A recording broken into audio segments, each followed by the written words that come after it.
The moment her son's heartbeat began to fade, Maya Torres did the unthinkable. She climbed to the penthouse of the Vampire King and begged for a miracle. But when he agreed, the price he demanded was something no mother could bear to give. Welcome back, my beautiful family and friends. If you're hooked in and you're ready to enjoy this story, click subscribe and let me know in the comments where you're watching from, because tomorrow I will be giving you another story just as interesting as this one, and you don't want to miss it. Now, let us begin. Maya Torres had never believed a city could watch someone break, but Seattle had a way of witnessing every fracture. It saw her sprint through rain-drenched streets at 5 a.m. to catch the bus to her day job. It watched her sit in hospital waiting rooms with shaking hands. It observed her through thousands of security cameras, some of which malfunctioned whenever her son Aiden walked past. And tonight, it watched her race in a Harborview Medical Center, soaked from a sudden burst of icy rain that felt like the sky itself had collapsed. Maya Torres, a nurse, called out. She didn't answer with words. She just ran. A curtain snapped aside, and there lay her son, 8 years old, small, light brown curls plastered to his forehead, cheeks flushed from fever. Electrodes clung to his skin like frantic spider legs, and machines beeped in uneven symphony. Aiden, she whispered, her voice trembling. She brushed her fingers across his forehead. His skin felt like someone had pulled all warmth from him and replaced it with something cold, something unnatural. His eyelids fluttered. "Mom, I'm right here, baby." She forced strength into her voice, but her hands shook. A doctor approached with a clipboard and a tight jaw. Dr. Rahman, the neurologist who had seen Aiden more often than his own school teachers. "The seizure was severe," he said. "This is the second major episode in 4 weeks. And the EEG," he paused, searching for the right words. "It's unlike anything I've ever seen. His brain activity doesn't match typical seizure patterns. It's getting worse." Maya's whisper sounded like defeat spilling from her lungs. Dr. Rahman nodded slowly. "We need to consider more advanced intervention. The Vail Institute in downtown Seattle is doing clinical trials on patients with Aiden's condition. Their approach is experimental, but highly promising." Maya straightened. "You said last time the trials are invitation only." "They are." He exhaled sharply. "And expensive." "How expensive?" He hesitated, then said quietly, "More than $200,000 for the full treatment cycle." Maya felt the number slam into her chest like a blow. She worked full-time as a cybersecurity analyst remotely, juggling threat assessments and intrusion alerts. She drove rideshare from 7 p.m. until midnight. She took small coding gigs on weekends. She rationed groceries, cut corners, clipped coupons, sacrificed everything. Her yearly income barely scraped $60,000. $200,000 might as well have been $2 million. "Insurance?" she asked. "Won't cover experimental gene therapy," he replied. Her throat tightened. "So what am I supposed to do?" Dr. Rahman put a gentle hand on her shoulder, sympathy radiating from him. "If you can secure sponsorship from the Institute's benefactor, you could bypass the fee." "His benefactor?" she repeated. "Yes, Adrian Vale." The name hit her like a cold draft seeping through an open window. In Seattle, that name was spoken in whispers, and usually followed with warnings. The tech mogul, the billionaire recluse, the rumored supernatural, the vampire king. Technically, the government denied such a title existed, but Seattle knew better. The city had shadows that didn't belong to buildings and creatures that only walked after midnight. Stories leaked out between urban myths and classified documents. Adrian Vale was a name people pretended not to know, but everyone did. Her body tensed. "You can't be serious." "He funds the Institute," Dr. Rahman said, "and the trial is his project. If he permits Aiden's enrollment, the financial barrier disappears." "And how do I reach him?" "Email? A hotline." She tried to laugh at her own sarcasm, but came out strangled. "Do I walk into his office building and ask the front desk to put me through to the Vampire King?" Dr. Rahman didn't smile. "Actually, yes. You submit a request for a private audience. Whether he grants it, well, that's unpredictable." Maya stared at her son, his small body rising and falling with shallow breaths. Unpredictable, unreachable, unthinkable. But Aiden needed a miracle. "I'll do it," she whispered. Dr. Rahman looked surprised. "You're sure?" "Whatever it takes," she said. "If Adrian Vale is the only one who can save him, then I'll find him." She leaned over and kissed her son's forehead. "I'm going to fix this, sweetheart. I promise." But even as she said the words, the truth crushed her heart. She didn't know how.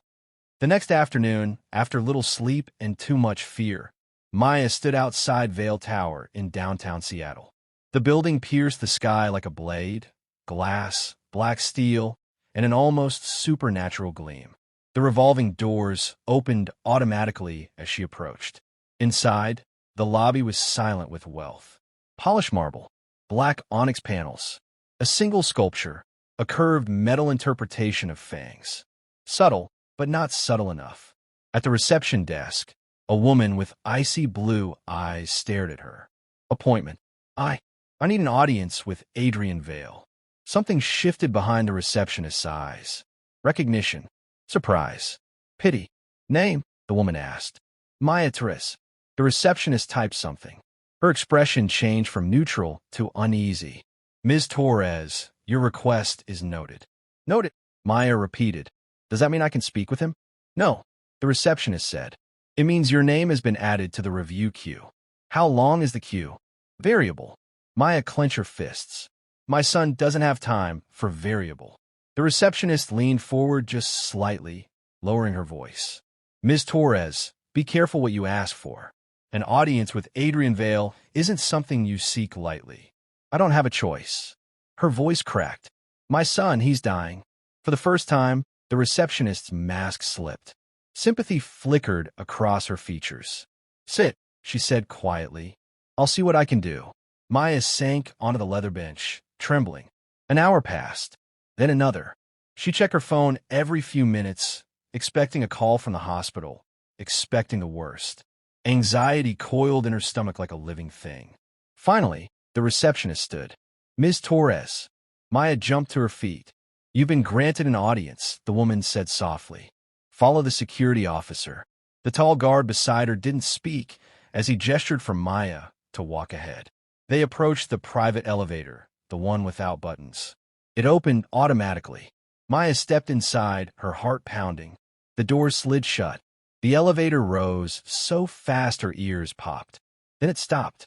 When the doors opened, Maya stepped into a penthouse that felt more like a cathedral of glass and shadow. Floor-to-ceiling windows revealed the entire Seattle skyline. The city looked small from here. Fragile. A man stood at the far end. Tall, pale-skinned, sharp-featured, white blonde hair tied back. Eyes a piercing, unnatural silver. Adrian Vale. He turned slightly, his gaze slicing through her.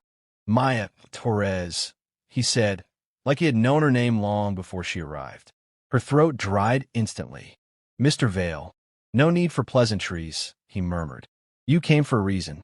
Her breath trembled. She took a step forward, then another, and suddenly the weight inside her chest shattered. Her knees buckled. She dropped to the floor, palms slapping against cold marble. "Please," she whispered, "please marry me." The words tumbled out like they had been clawing at her throat, desperate to escape. It wasn't a rational plan. It was a prayer born of terror, exhaustion, and the instinct of a mother protecting her child. Adrian's eyebrows lifted. Behind him, several advisors stepped backward in shock. A human woman, kneeling before the vampire king, offering marriage. In 2025, unthinkable. Maya's breath shook. "If you marry me, I know you'll help Aiden. You'll put him in the trial. You'll save him. I'll give you whatever you want. Anything. Just don't let my baby die." Her trembling voice echoed across the cavernous room. Adrian Vale stepped toward her, one slow, measured step at a time. The sound of his shoes on marble reminded her of a judge walking toward the condemned. He stopped in front of her, tilted her chin up with a single cool finger. His silvery eyes felt like they cut straight into her bloodstream. "You would give yourself to me," he murmured, "to save your son?" "Yes," she whispered. "I would give anything." His expression didn't shift, but something sharpened. I will save your son, he said quietly. I will ensure he receives treatment, protection, and every advantage my world can offer. Hope burst through her chest. But in return, his voice dropped to a chilling softness. I want legal guardianship over Aiden. Maya's breath froze. The advisors gasped. Adrian continued. I want him raised in my world. As my successor. Her heart stopped. Successor? Aiden? But he was just a child. Adrian's eyes glowed faintly. He carries the Lumine Code, a trait that appears once in several centuries. He could unite our worlds, end ancient wars, rewrite destiny. Her voice cracked. You want to take my son from me? Not take, he corrected. Elevate. You want him to be the vampire prince, she whispered, horrified. Adrian didn't deny it. Shock rippled through the room like a living force. Her world began to spin. Aiden wasn't just sick. He was wanted, desired, claimed, by a king who could rewrite laws with one command. Tears burned her eyes. She had come here begging for a miracle. But the price? The price felt like her soul being carved out. Adrian crouched lower, studying her face. You asked for a miracle, he said softly. This is the only one I offer. Her heart pounded violently. Her voice barely surfaced. Do I have a choice? Adrian Vale's smile was a cold, ancient thing. Everyone has a choice, he murmured. But only the brave can live with the consequences. For a long moment, Maya couldn't breathe. The floor beneath her felt unsteady, like the marble itself had begun to tilt. Adrian Vale, the most dangerous being in Washington, had just demanded guardianship over her son. Not custody, not visitation. Guardianship, ownership, a future carved in stone. Her voice came out cracked. You're asking me to give up my son. Adrian didn't answer immediately. Instead, he rose to his full height, turning toward the wall of windows. Rain streaked the glass, the city below swallowed in silver haze. Seattle always seemed to cry when she couldn't. I am asking, Adrian finally said, for the right to shape him into what he is destined to become. He's 8. Her voice was barely a whisper. Children grow, he replied calmly, and some grow in a power the world isn't ready for. A quiet hush fell over the room. His advisors looked uneasy, whispering among themselves. One, an older vampire with steel-gray hair and deep scars across his cheek, stepped forward. Your Majesty, he began carefully, she is human. She cannot possibly understand the implications of. Adrian raised a hand. The advisor instantly fell silent, stepping back as though he'd been slapped. Maya's heart hammered. Adrian wasn't yelling. He didn't need to. His control was scarier than any show of rage. Slowly, painfully, Maya pushed herself from the floor. Her legs shook, but she stood anyway. She had to. For Aiden. Asked you to save him, she said quietly. Not to take him away from me. Adrian turned toward her again, the silver in his eyes pulsing like a second heartbeat. You came to me because no one else can save him. You knew that before you stepped inside my building. She swallowed hard. But he's my son, and he is my successor, Adrian said, voice smooth as carved stone. Your son possesses a gene that could alter the fate of 2 species. I will not leave him untrained, unprotected, vulnerable. Maya's breath shook. He's not a weapon. Adrian's gaze sharpened, slicing into her. No, he murmured. He is a king. The word struck her like a physical blow. The idea of Aiden, a gentle, shy little boy who collected seashells and cried when cartoons showed hurt animals. Being molded into a king felt impossible. Wrong. Why him, she whispered. Why Aiden? Adrian exhaled slowly, stepping closer. The Lumine Code manifests once every several centuries. It appears only in humans, and only in those with a lineage tied to the ancient bloodlines. I don't understand. I know, he said softly, but I do. She hated how steady he sounded, like this was all inevitable, all planned long before she arrived.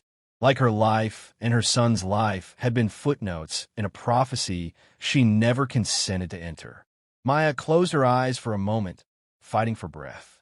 You said I had a choice. You do. Adrian's tone was disturbingly gentle. You always have a choice. But be honest with yourself. Maya Torres, would you trade your son's life for your comfort? No, she whispered. Would you rather he die human? Adrian continued. Or live immortal? Don't twist this. Her voice broke. Don't pretend you're doing this for me. Adrian's jaw clenched faintly, a flash of emotion breaking through his controlled facade. I'm doing it for him. Maya hugged herself, feeling the cold of the penthouse seep into her bones. And what about me? Adrian tilted his head. What about you? If I agree, she said slowly, what happens to me? You become my wife. The words echoed through the room like gunfire. Before she could respond, Adrian added, in title, if not in affection. Her stomach twisted. You misunderstand the nature of the union, he said, reading her expression. I am not seeking romance or companionship. You don't want me, Maya whispered. No, Adrian answered truthfully. But I need you. That stung more than she expected. Your presence legitimizes Aiden's position, he continued. A human mother tethered to a vampire king softens the political blow. It secures his claim. It keeps him safe from those who would oppose his rise. And once he's old enough, she asked bitterly, what then? Do I just disappear? Adrian stared at her for a long moment before replying quietly, no, you become part of his court, a protected member of my household. Forever, if you wish. Forever. The word felt too large, too heavy. Maya's chest constricted. And if I refuse? Adrian stepped so close she felt the coolness radiating from him. His voice dropped to barely above a whisper. Then your son dies. Her heart cracked open. Pain surged through her so violently she nearly folded over. The room blurred, her vision swimming with tears she couldn't hold back. He didn't soften.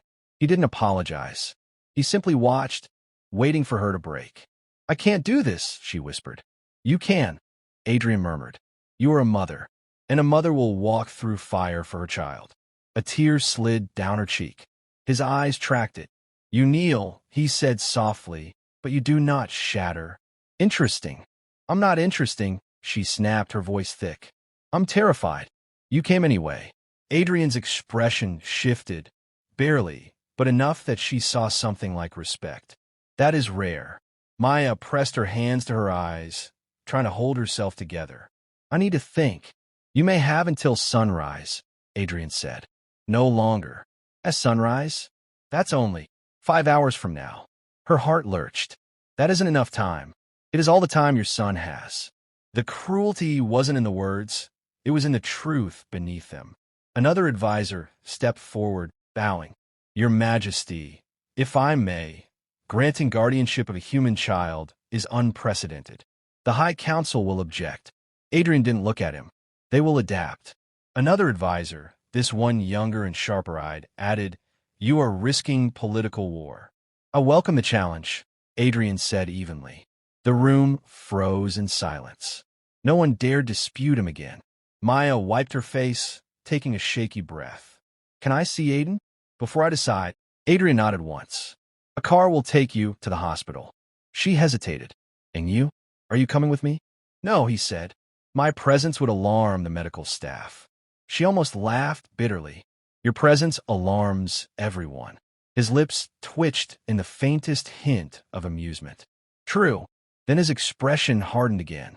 When you return, you'll give me your answer. She swallowed hard. And if I say no, Adrian didn't blink. Then this meeting never happened, and your son's eligibility for the trial is revoked. Her knees wobbled. He had trapped her perfectly, elegantly, completely. She turned toward the elevator, but he spoke her name again, stopping her. Maya. She faced him slowly. No matter what choice you make, he said quietly, you will change the fate of 2 worlds. She felt the weight of those words settle over her like chains. The elevator ride down was silent, the air thick with tension and a faint scent of static from the atmosphere that always clung to Adrian's presence. When the doors opened, the lobby felt too bright, too warm, too normal, like stepping back into a world that didn't know it was about to shatter. The receptionist looked up, startled. You're back so quickly. Are you okay? No, Maya whispered, her voice barely audible. But I don't have a choice. A private black SUV waited outside, tinted windows gleaming. The driver opened the door silently, and Maya climbed in. The rain had intensified. Sheets of water blurred the city as the car sped through downtown. Seattle looked washed out, drowning beneath storm clouds, as if mirroring her heart. She stared out the window, her thoughts spiraling. What would happen if Aiden grew up in Adrian's world? What would he become? What would he lose? Her vision blurred with tears. "Mommy." Aiden's voice echoed in her memory from earlier. Small, fragile, afraid. The car pulled up to Harborview's emergency entrance. Maya rushed inside, the familiar smell of antiseptic and cold metal hitting her instantly. She moved through the halls like a ghost until she reached Aiden's room. He was awake, smiling weakly. "Mom," he whispered, eyes lighting up. "You came back." Maya collapsed into the chair beside him, taking his tiny hand in hers. "Of course I did." He looked tired, too tired, and the faint flicker of fluorescent lights above him pulsed strangely, as if responding to his heartbeat. "Did I scare you?" he asked softly. "You always scare me," she said, brushing his hair back gently. "But I'm here." Aiden hesitated. "Mom." "I heard something when I passed out." Her stomach tightened. "What kind of something?" "A voice," he said softly. "It was calling me, like it knew my name."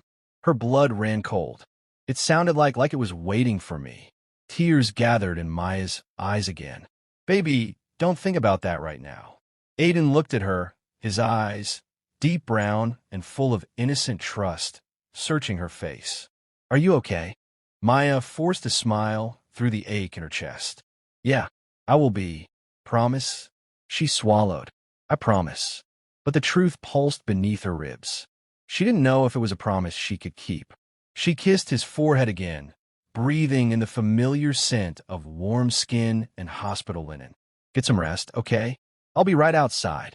Aiden nodded, curling into the blankets. Within minutes, he drifted into sleep, his chest rising and falling, fragile but steady. Maya stepped into the hallway, pressing her back to the wall. She felt like she was being torn apart from the inside. How could she choose? The life of her child versus keeping him with her?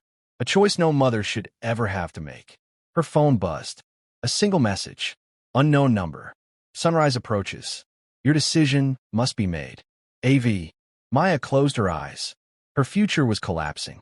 Her heart was breaking. But her son needed to live, even if it meant losing everything else. And somewhere deep in her soul, a question rose. What would you choose if you were her? Your child's life or your right to keep them by your side? Comment your thoughts. The elevator doors whispered shut behind Elena and Draven, leaving Serafina alone with her own heartbeat thundering in her ears. Lucien Vale, modern vampire king, silent ruler of Seattle's supernatural underground, had just offered her a deal no mother should ever have to face. He would save her son, but he wanted guardianship. He wanted Aiden raised in his world. He wanted to shape him into a successor, something no human child had ever been. And worse, his eyes told her he wasn't bluffing.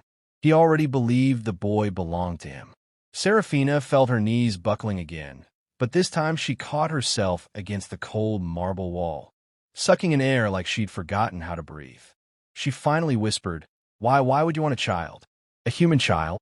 She needed the truth. Needed anything she could hold on to in a world that had just tilted off its axis. Lucien didn't move, didn't blink, but the city lights behind him flickered, just slightly, as though responding to his presence. I did not want a human child, he said softly. I want a child. Her chest squeezed painfully. I don't understand. You will, he murmured, but only if you listen fully, without fear drowning your judgment. Serafina straightened slowly. Fear isn't what scares me. Losing my son is. A shadow of something. Admiration crossed his expression. Then he lifted a hand, and for the first time she realized he wasn't simply standing in front of the windows. He was standing in front of a massive, transparent hollow display. A single strand of DNA rotated in midair, glowing with opalescent light. Not normal light. Light that shimmered like starlit water. Light that made the room feel suddenly too warm. Light that felt faintly alive. Lucian stepped to her side. This, he said, is what the scientific world calls the Orium-Lumine genomic mutation. Serafina blinked. The what?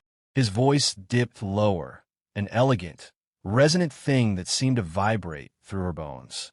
We call it the Lumine code. Serafina stared at the spiraling hologram. It pulsed like a heartbeat. Lucian continued.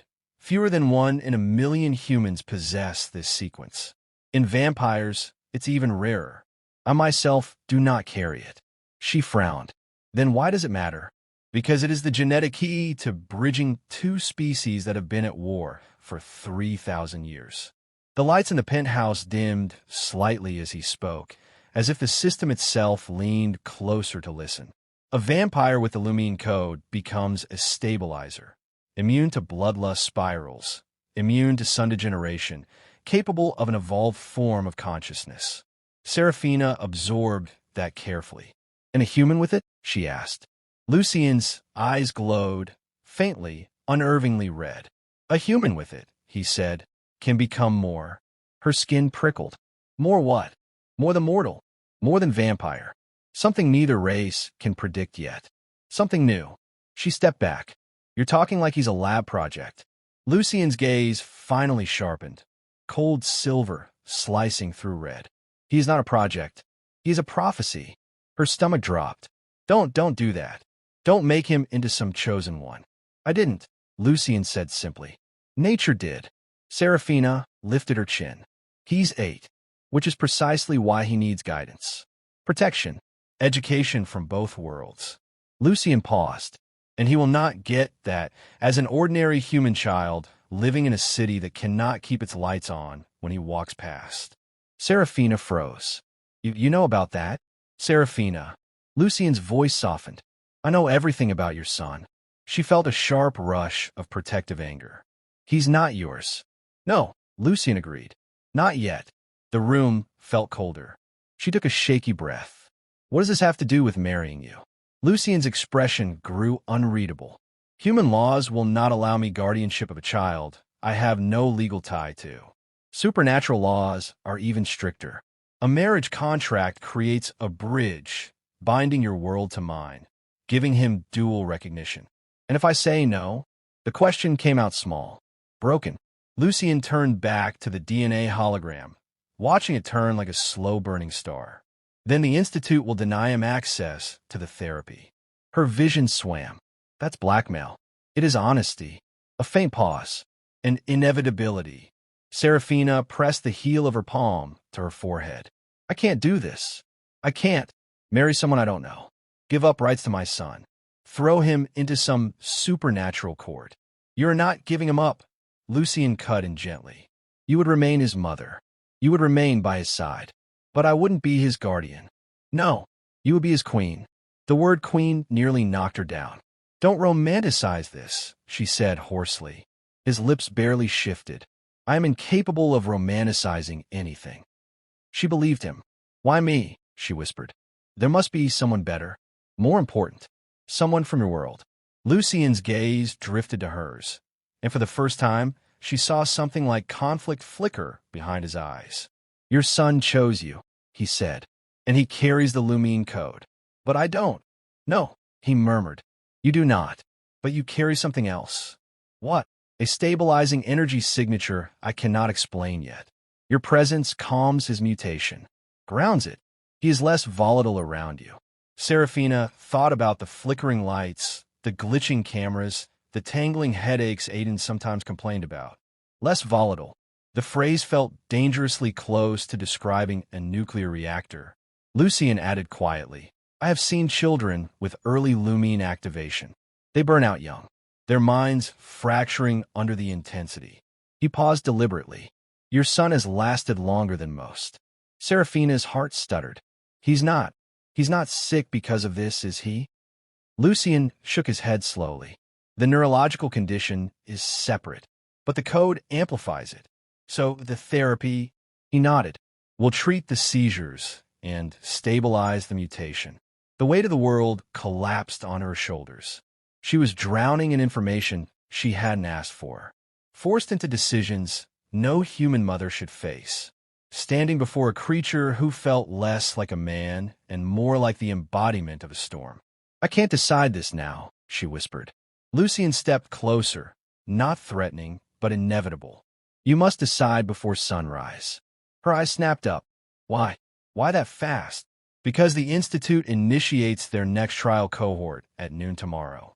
If he is not enrolled by dawn, he will lose his only chance."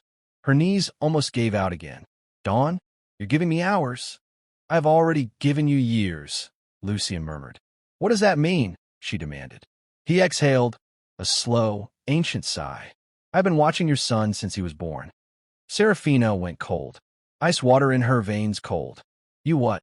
"He activated the code the first time he cried," Lucian said quietly. "Hospitals thought it was a power surge. I knew better. I have monitored him since. Protected him from certain factions." "What factions?" "Those who would steal him," Lucian said simply. "Or dissect him. Or trigger his mutation prematurely." Her throat tightened. "You're saying people have tried to?" "Yes." She stumbled backward until her spine hit the wall. "And you didn't stop them?" "I did," he said. His gaze hardened. "I killed them." Her stomach lurched. She shouldn't feel relief. But she did. Monsters hunting her son had never crossed her mind before tonight. But knowing there were threats she couldn't see made her bones shake. Lucian watched her carefully. "You think I'm cruel," he said. "But cruelty is merely efficiency when one governs monsters." "You're a monster too," she whispered. He didn't argue, didn't deny it. "I am," he said simply. "But I am a monster who wants your son to live." She sank into the nearest chair, her head spinning. Lucian waited, not rushing her, not pressuring her, simply existing like a shadow she could not outrun. She looked up at him, trying to see the truth beneath the myth. "What happens if I say yes?" she asked hoarsely. Lucian's posture shifted subtly, like a king answering a queen already in power. "You and Aiden would move here, to this penthouse." Her brows rose sharply. "This place. You would have your own suite, your own security team, whatever freedom you wished outside of supernatural restrictions." "What restrictions?" "No inviting unknown vampires inside. No walking unescorted at night in certain districts. No speaking to reporters." Serafina blinked. "Reporters? I'm a public figure," Lucian said mildly. "Just not publicly supernatural." She exhaled shakily. "And Aiden." Lucian pressed a hand to the glowing DNA display. The spiraling strands shifted, revealing embedded pulses like solar flares. Aiden would receive the therapy immediately. Around-the-clock medical care. Safety. Education in both his worlds. And he would never again experience a seizure it could not prevent. Serafina bit her lip hard. Too hard. She tasted blood. Lucian's eyes flickered, briefly, dangerously, to the tiny droplet. Her breath caught. Then he turned away deliberately, giving her dignity she hadn't expected. "And if I marry you," she whispered, "what am I to you?" Lucian paused. Then he answered with a truth so blunt it nearly broke her. "A political bond. A legal necessity. The mother of my successor." Her heart sank. "So nothing real. A marriage of bloodlines," he corrected softly. "Not of hearts." He moved toward the window again. And for a moment, just a moment, he looked unbearably lonely. Serafina swallowed. "Lucian, would you ever hurt him?" "Never." "And me?" He turned to her. His eyes flared molten silver. "If I desire to hurt you," he said, "you would know." It was both reassurance and a warning. And somehow she believed it. He stepped closer only once more, his presence like a gravitational pull she didn't want but couldn't reject. "When the sun rises," he murmured, "you must choose." She held her breath. "Choose what?" "Whether you want your son to live as he is," Lucian said quietly, "or live long enough to become what he is destined to be." Serafina's eyes burned. "You're asking me to give up normal. I'm giving you the chance to save him." He walked past her then, toward a side hallway she hadn't noticed. "Serafina." She looked up. Lucian's voice dropped. Dark velvet, ancient truth. "I do not offer marriage lightly. Say yes, and the whole supernatural world will bow at your son's feet." She whispered, "And if I say no?" Lucian answered without turning around. Then the world will bury him. The room went silent. The city outside pulsed with nightlife. And Serafina Torres realized she had only hours to decide the future of a child the world did not deserve. Serafina didn't remember leaving the penthouse. One moment she stood under Lucian Vale's impossible glass crystal ceiling, his words still echoing like a sentence passed by a judge older than time. The next, she was standing outside on the icy pavement of downtown Seattle, air biting her cheeks, breath fogging in short, uneven bursts. Her phone buzzed in her pocket, 5 missed calls.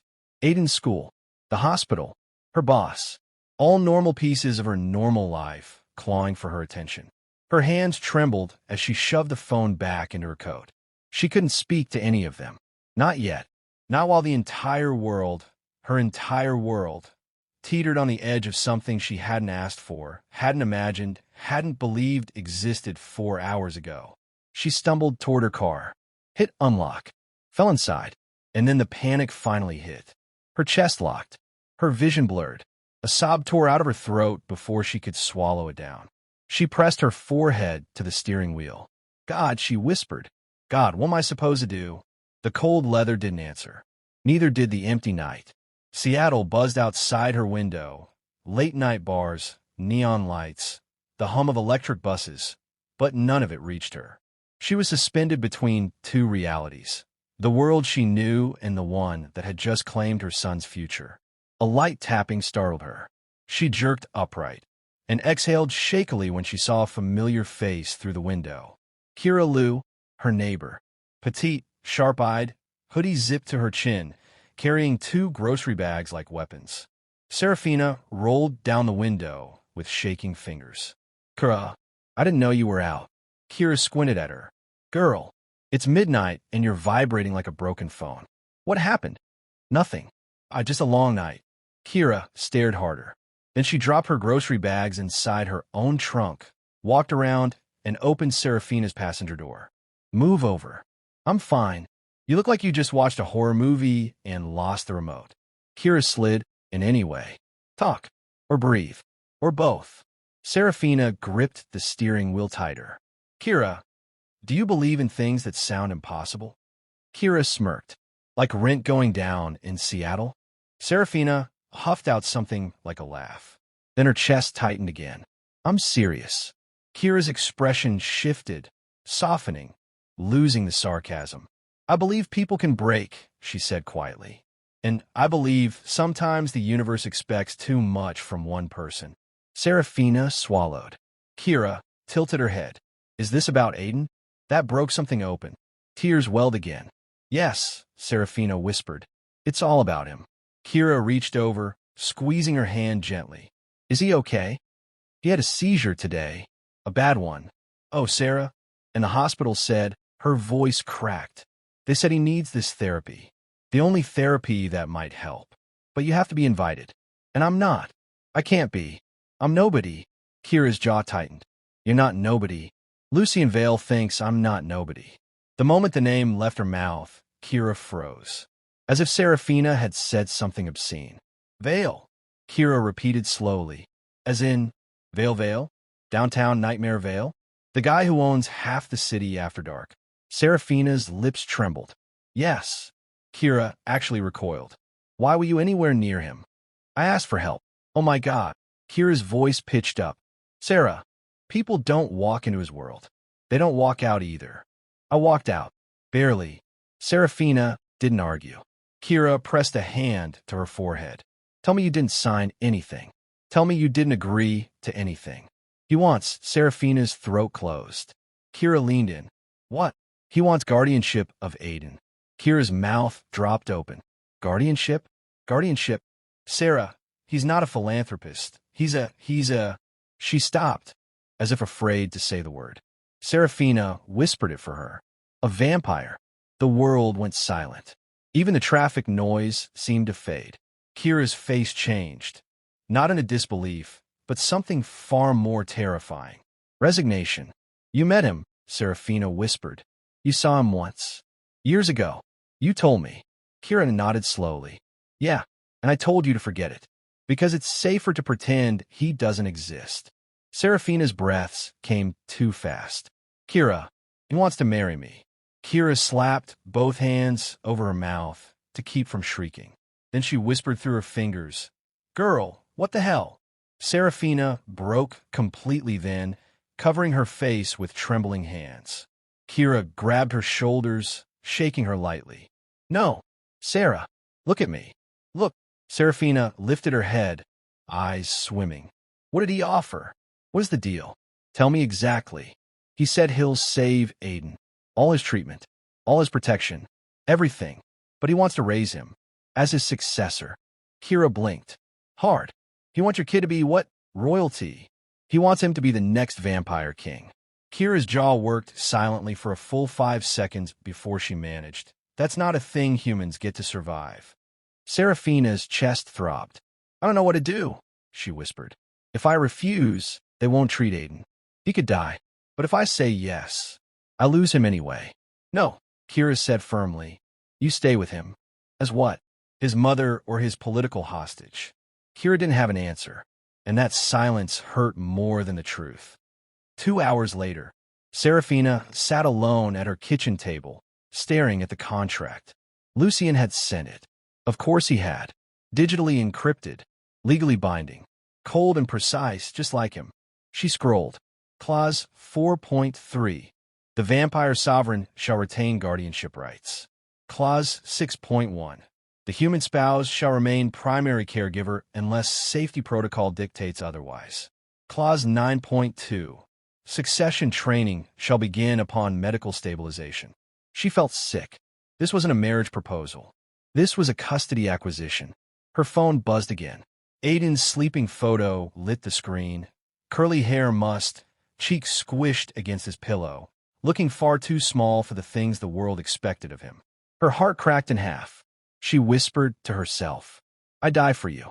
I would. But can I give you a way to save you?" The apartment creaked, old pipes, settling walls, but suddenly every sound felt sharper. Too sharp, as if her senses were heightened. Then, a quiet voice. Not her own, not real, except she heard it. "Mom." Serafina jerked her head up, spinning toward Aiden's bedroom. She wasn't breathing. Aiden, no answer. But she felt a presence. Not a ghost. Not supernatural. Something connected. She stood, walked to his doorway, and pushed the door open. Aiden slept soundly, little chest rising and falling in the soft glow of his nightlight. Nothing unusual. Nothing wrong. Except the room felt warmer, brighter, almost humming. Serafina stepped closer and brushed his curls back. And then, soft as a sigh, faint as a dream, she heard it again.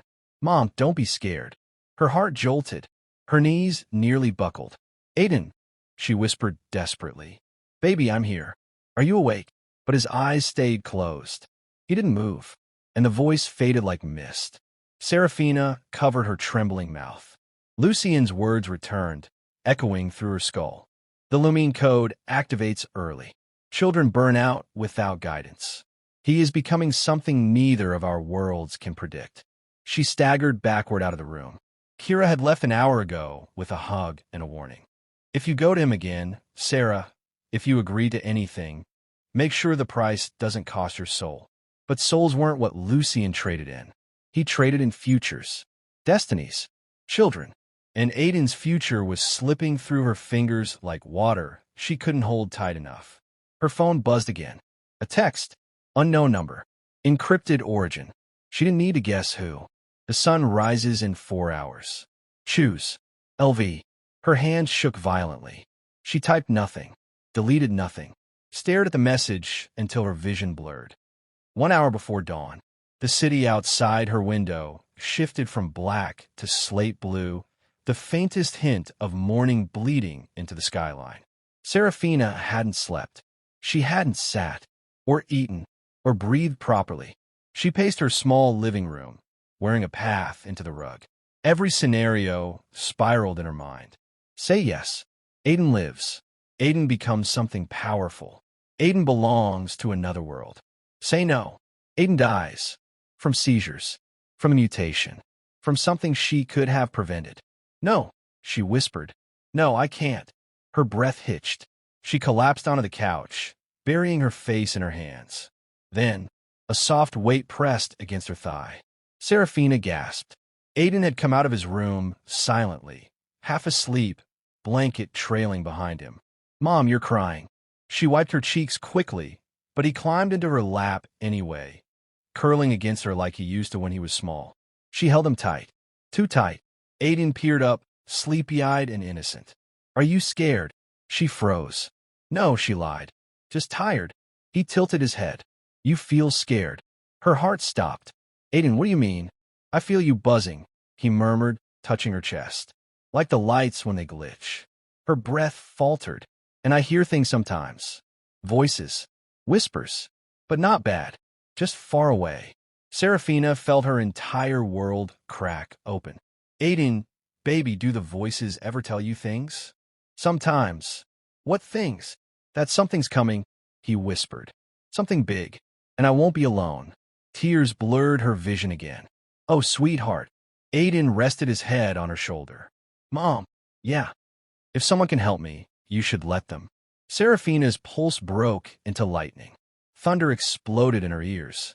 She lifted his face between her shaking hands. "Aiden, do you want help?" He nodded slowly. "Yeah, I don't want to hurt anymore." Her breath shattered.